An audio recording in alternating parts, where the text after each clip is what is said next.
디모데전서 4장 1절부터 16절까지 말씀, 예수 그리스도의 좋은 일꾼이 되라는 말씀이죠. 우리가 어저께 3장 마지막 절에 보게 되면 16절입니다. 크도다 경건의 비밀이여라고 말했습니다. 위대하도다 높도다 하나님을 찬미하며 예수 그리스도 복음의 말씀에 대해서, 진리에 대해서 탄식하며 감탄하며 그는 이렇게 말하죠. 그리스도께서 육신으로 나타나신 바 되셨고 영으로 의롭다 하심 받으시고 천사들에게 보이셨다. 즉 예수 그리스도의 성육신하신 모습과 또 그가 부활하시고 하늘의 우편보좌 올라가신 하나님이시며 또한 참 사람이신 예수님의 존재에 대하여 그는 감탄하며 찬양합니다. 우리의 기쁨과 우리의 능력은 바로 그리스도에게 있습니다. 우리는 예수님을 어떻게 대합니까?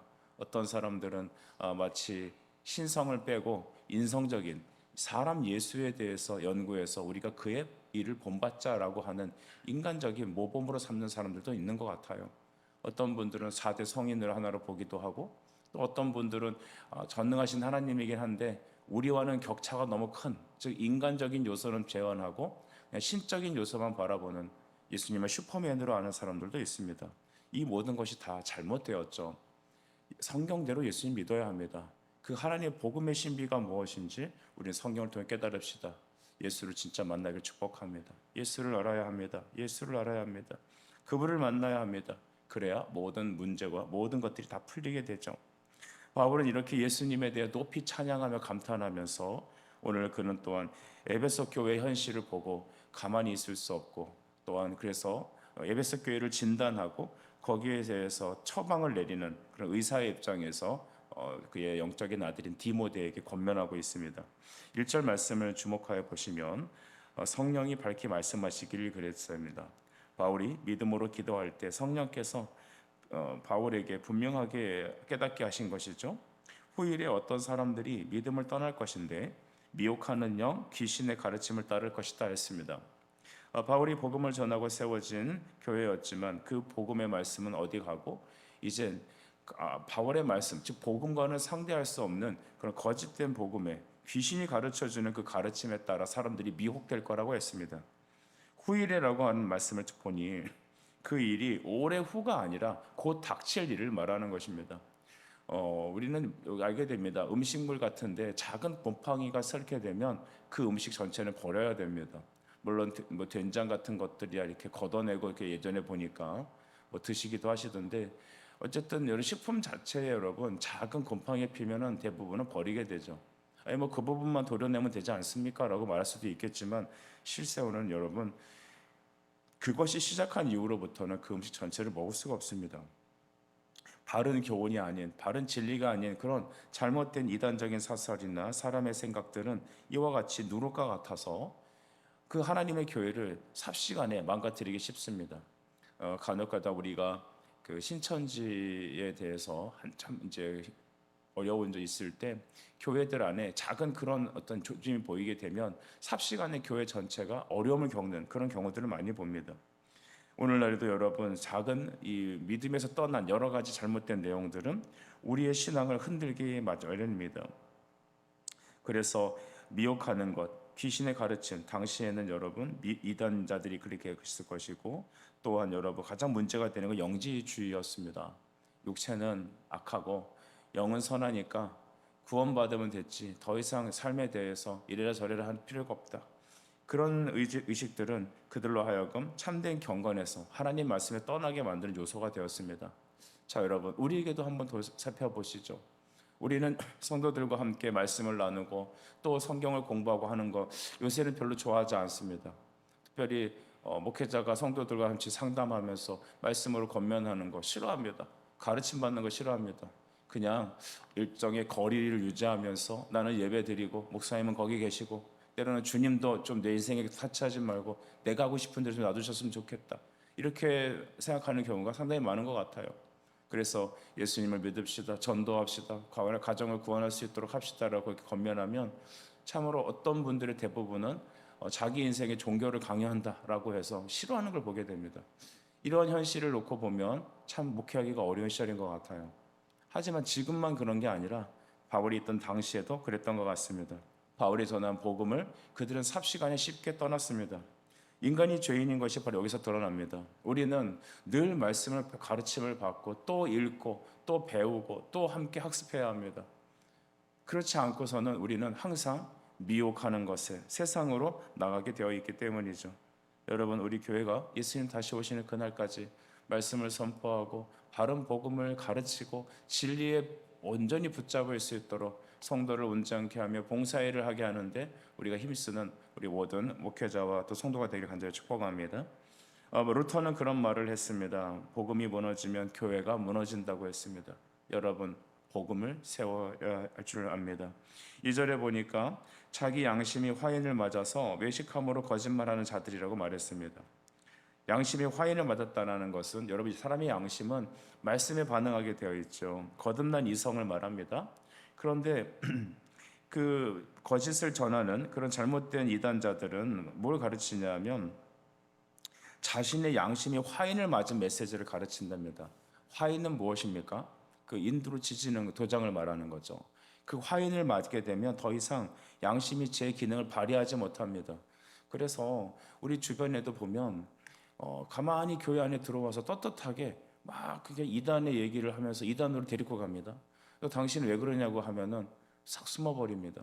저도 참 기가 막힌 걸 경험했는데 청년부 안에서 어떤 자매가 이렇게 상담을 해왔어요. 자기를 이렇게 데리고 갔는데 그곳이 바로 신천지 교화소였다는 것이죠. 그래서 그 세가족 교사 중에 그런 친구가 있었어요. 그래서 그 친구에게 제가 전화를 했습니다.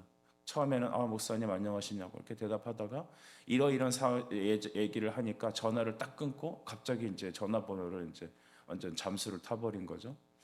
여러분, 이들이 생각하는 것은 뭐냐면 이것을 의로운 거짓말이라고 생각을 합니다.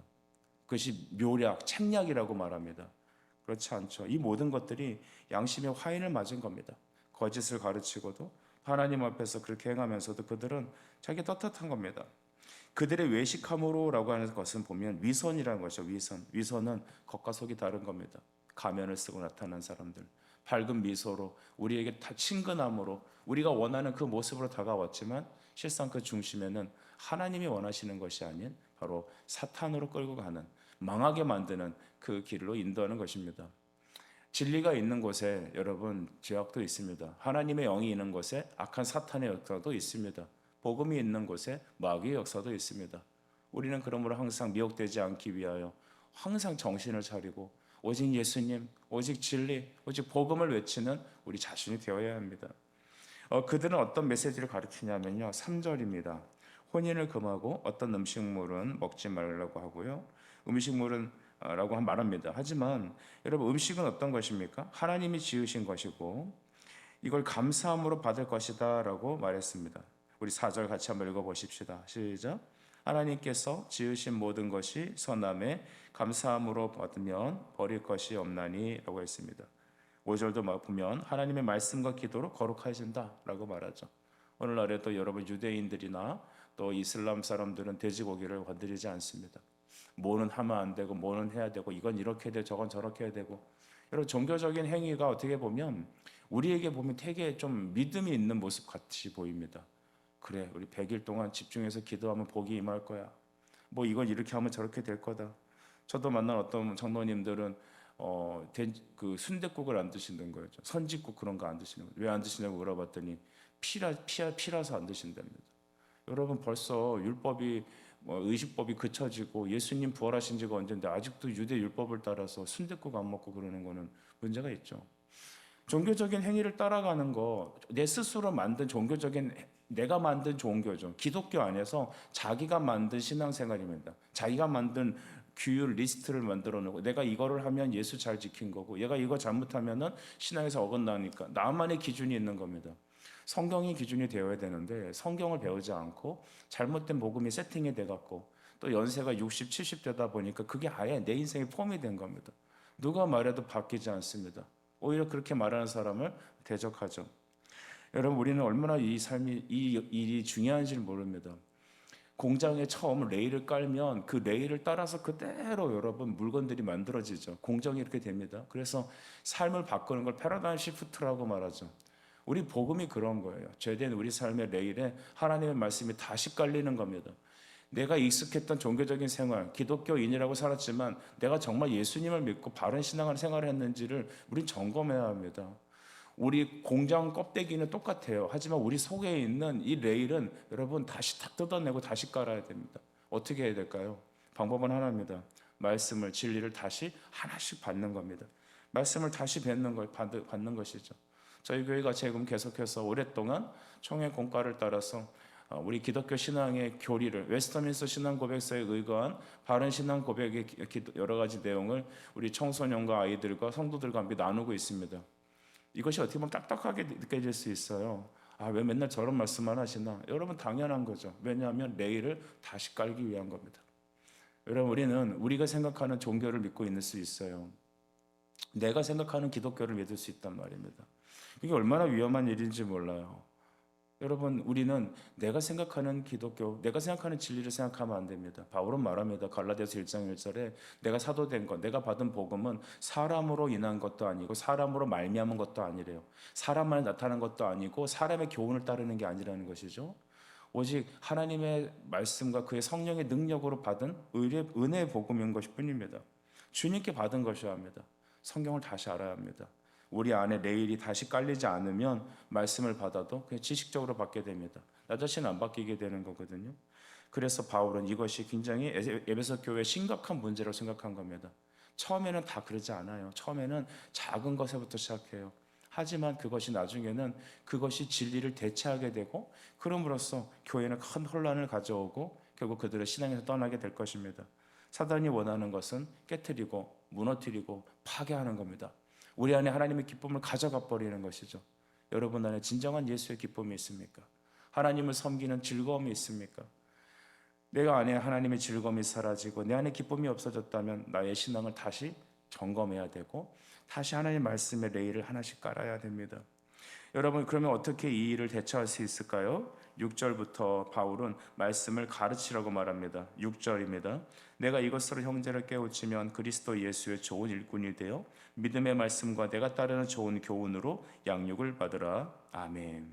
믿음의 말씀, 양육을 받으라 하죠. 예수 그리스도의 좋은 일꾼. 여러분, 예수 그리스도의 좋은 일꾼 되고 싶으십니까? 아멘입니다. 나는 예수 그리스도의 좋은 일꾼이 되고 싶습니다. 좋은 일꾼이라는 것은 내 생각이 좋은 일꾼이 아니라 내 생각이 열심히 하는 그 열심을 말하는 게 아니죠. 주님의 뜻에 따르는, 주님께서 원하시는 그 일대로 순종하는, 주님의 마음을 시원하게 해드리는 것입니다. 여러분, 우리는 내 자신은 하나님의 마음을 시원케 해드리는 종인지 한번 점검해 보십시다. 나름대로 열심히 살았습니다. 나름대로 열심히 목회도 했습니다. 나는 여러 가지 혼란과 어려움 속에 참고 인내했습니다. 그런데 내 행위와 내 믿음과 내 삶이 하나님 마음을 과연 시원하게 해드리는 거였을까? 우리는 생각해 봐야 합니다. 그랬을 때 어떻게 되느냐 했을 때 믿음의 말씀을 따라라. 좋은 교훈으로 양육을 받아라. 믿음의 말씀, 진짜 진리를 받고 좋은 교훈으로 양육을 받아야 된다는 것입니다. 양육은 무엇이죠? 마치 젖먹이가 어머니의 젖으로 배불리고 또한 어머니 품에서 여러분 보호를 받고 그가 또한 하고 인도를 받는 것입니다. 그렇습니다. 우리가 교회는 왜 존재할까요? 교회는 바로 그리스도의 진리의 터입니다. 하나님의 말씀의 양육의 학교입니다. 그리고 하나님의 역사하시는 현장이죠. 그곳에서 믿음의 말씀을 받고 좋은 교훈으로 양육을 받으라는 것입니다. 그래서 디모데에게 그렇게 바울은 말한 겁니다. 너는 끊임없이 읽는 것과 가르치는 것에 전념해라, 착심해라. 우리 11절도 한번 보세요. 11절도 보면 너도 이것을 명하고 가르쳐라 라고 말하잖아요. 그래서 오늘 6절 이후로부터 쭉 말하는 것은 바른 교훈 가르쳐라, 읽고 가르쳐라, 계속해서 복음 가르쳐라. 이것이 계속 반복되어지는 것입니다. 7절 보면 여러분, 경건에 이르도록 내 자신을 뭐하라? 연단하라. 경건이라는 것은 여러 가지 의미도 있겠지만 복음의 계율을 말합니다. 즉 바른 교리를 말하는 것이죠. 내 자신을 연단해라, 훈련하라는 것입니다. 올림픽 선수가 여러분 금메달 따기 위해 얼마나 피땀 흘리는 노력을 하는지 여러분은 TV를 봐서 아실 겁니다. 하지만 이거 경험하지 못한 사람은 모르거든요. 시험 보는 학생이 그냥 시험 봅니까? 아니죠. 피를 깎는 노력을 하면서 여러분 공부하죠. 고시 같은 거 보는 사람들도 얼마나 노력을 해요. 공부하기 위해서 몸무게를 빼고. 저는 이 킥복싱 선수들이 그 체중 감량하는 거 보니까 정말 살인적인 노력을 하더라고요.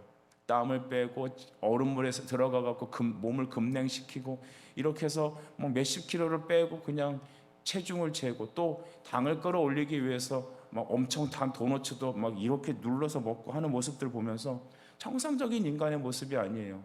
그들이 하는 것은 뭐냐면 오직 승리를 위해서, 하나님께서 그들이 가고자 하는 그 목표를 향해서 가는 거죠.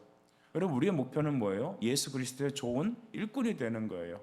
그것을 위해서 우리는, 하나님께서 오늘 바울에게, 디모데에게 내 자신을 연단하라고 했습니다. 훈련하라. 올림픽 선수가 그와 같이 체중을 감량하고 피를 깎는 노력하는 것처럼 우리는 예수 그리스도의 마음을 시원케 드리는 그리스도의 종이 되고자 한다면 너는 이대로 되지 않는 거야.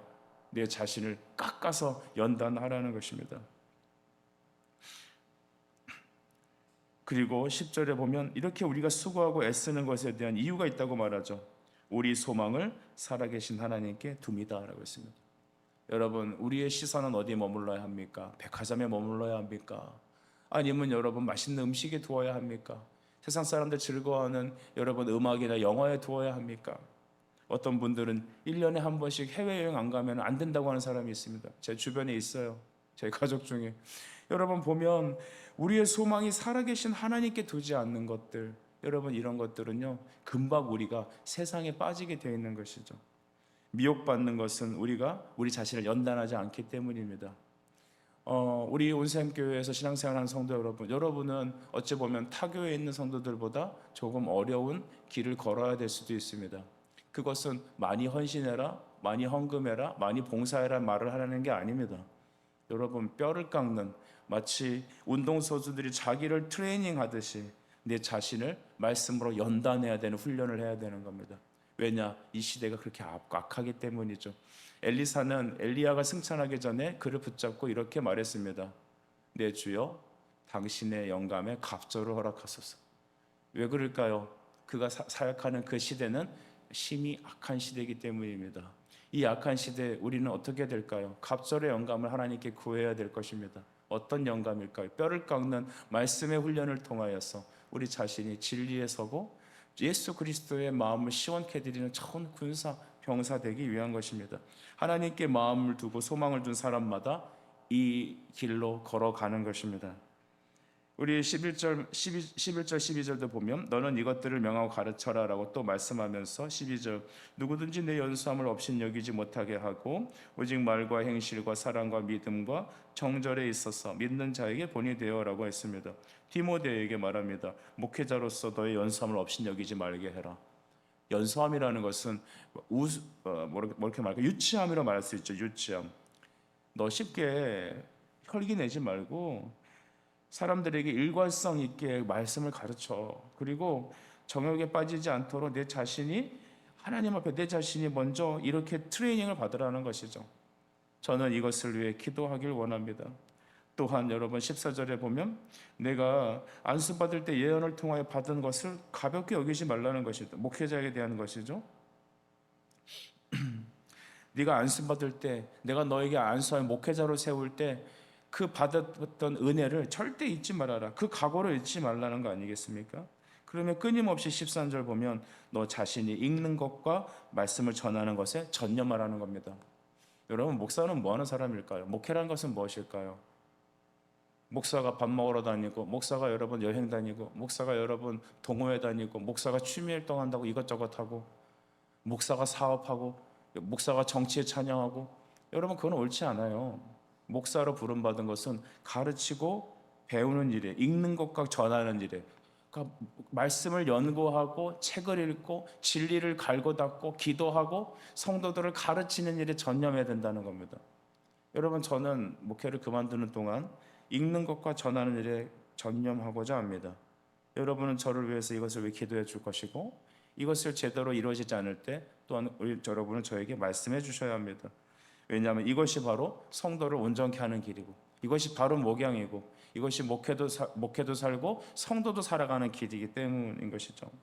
14절도 보십시오. 14절 아까 우리가 읽었죠. 15절에 보면은 이를 전심을 다하여 너의 성숙함을 모든 사람에 나타내라라고 말씀하셨습니다. 여러분이 말씀을 정리해 봅시다. 우리 에베소 교회를 향하여 바울은 디모데에게 이 사태의 심각성에 대해서 그런 영적으로 착안하게 되었습니다. 그래서 예수 그리스도의 복음을 온전히 가르쳐라. 잘못된 사람들의 그 상황을 보고서 그들을 따라가지 말고 말씀을 따라갈 것을 말하죠. 이런 누룩과 같은 것들은 항상 우리 안에 있습니다. 교회 안에 있습니다. 우리 안에 피어오르는 옛 상품들과 또 잘못된 어떤 교리들은 우리 안에 마음을 힘들게 만듭니다. 이 자리에서는 여러분, 많은 곳에서 많은 상황 속에서 모인 성도들이 계십니다. 어떤 분은 장로교회에서, 어떤 분은 감리교회에서, 어떤 사람은 오순절적인 영향으로 우린 다 모였습니다. 우린 장로교 안에 있다고 하더라도 어렸을 때부터 바른 교훈을 받기보단 교회에서 열심히 사역하다가 온 사람들이 참 대다수입니다. 그런 모든 사람들이 모여서 여러분, 우린 이 교회를 이루었습니다. 주님이 우리에게 명령한 것은 무엇이냐면 바른 말씀과 좋은 교훈으로 양육을 받으라는 것입니다. 어떻게 해요? 내 자신을 훈련하라. 운동선수가 훈련을 받듯이 너는 네 자신을 끊임없이 훈련해라. 이것이 예수님 앞에 서는 그날까지 교회와 목회자와 우리 모든 성도들이 함께 따라야 될 공동의 목표입니다. 이것을 통하여 주님의 마음을 시원케 해드리는 좋은 예수 그리스도의 일꾼으로, 주님의 마음을 시원케 해드리는 좋은 일꾼으로 세워지길 간절히 바랍니다. 기도드리겠습니다. 하나님 아버지, 주님께서 우리에게 예수 그리스도의 좋은 일꾼으로 세워지길 원하여 바울을 통하여 우리에게 하나님의 말씀을 훈련하고 바른 교훈을 가르치고 배우라 말하였습니다. 우리의 인생에 말씀을 배우고 가르치는 일에 전념하는 우리의 삶이 되어질 수 있도록 주여 우리에게 은혜를 내려 주시옵소서. 예수님의 이름으로 기도드립니다. 아멘.